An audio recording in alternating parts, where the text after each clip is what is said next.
এক মাস সিয়াম সাধনার পর আজ ঈদ উল ফিতর। ঈদ মানে হলো আনন্দ, ফিতর মানে হলো ভঙ্গ করা। ফিতর অর্থ হলো ভঙ্গ করা। দীর্ঘ এক মাস সিয়াম সাধনার পর আজকে ঈদ উল ফিতর। তো এই ঈদ উল ফিতর, ফেতর মানে হলো ভঙ্গ করা, যে আমরা আজকে কিছু না কিছু খাবারের মাধ্যমে আমরা এক মাস সিয়াম সাধনার যে পর্বটা ছিল এই পর্বটা শেষ করে ঈদের আনন্দে মেতে উঠেছি। এই যে আনন্দ করা, সে আনন্দ করাও সুন্নত। ঈদের দিন আনন্দ করা সুন্নত, সবসময় খুশি থাকা সুন্নত, সবসময় ভালো পারিবারিকভাবে সামাজিকভাবে আমাদের সকলকে হাসি খুশিতে কথা বলা, একদম হিংসা বিদ্বেষ রিয়া অহংকার না রেখে একদম মানবিকভাবে কথা বলা, এটা কিন্তু সুন্নাত। ফুরফুরে মেজাজের থাকা, ঘরে হোক বাইরে হোক, হাটে ঘাটে হোক কিংবা ঈদগাহে হোক। এটা আমার ডেস্কের মধ্যে দেখবেন লেখা আছে তাকাব্বাল আল্লাহু মিন্না ওয়া মিনকুম।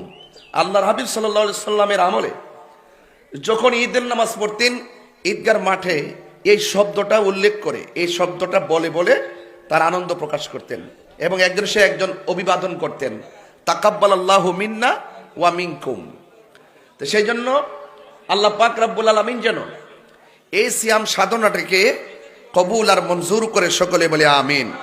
আল্লাহ বলেছেন, হে ঈমানদারগণ, তোমাদের উপরে রোজাকে ফরজ করা হয়েছে, সিয়ামকে ফরজ করা হয়েছে, যেমনই ভাবে তোমাদের পূর্ববর্তীগণের উপরে সিয়ামকে ফরজ করা হয়েছিল। এটা এই উদ্দেশ্যে যে লাআল্লাকুম তাত্তাকুন, তোমরা পরহেজগার হতে পারবে।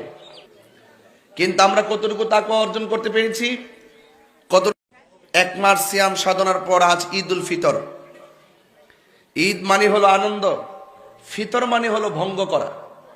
ফিতর অর্থ হলো ভঙ্গ করা। দীর্ঘ এক মাস সিয়াম সাধনার পর আজকে ঈদ উল ফিতর। তো এই ঈদ উল ফিতর, ফেতর মানে হলো ভঙ্গ করা, যে আমরা আজকে কিছু না কিছু খাবারের মাধ্যমে আমরা এক মাস সিয়াম সাধনার যে পর্বটা ছিল এই পর্বটা শেষ করে ঈদের আনন্দে মেতে উঠেছি। এই যে আনন্দ করা, সে আনন্দ করাও সুন্নত। ঈদের দিন আনন্দ করা সুন্নত, সবসময় খুশি থাকা সুন্নত, সবসময় ভালো পারিবারিকভাবে সামাজিকভাবে আমাদের সকলকে হাসি খুশিতে কথা বলা, একদম হিংসা বিদ্বেষ রিয়া অহংকার না রেখে একদম মানবিকভাবে কথা বলা, এটা কিন্তু সুন্নাত। ফুরফুরে মেজাজের থাকা, ঘরে হোক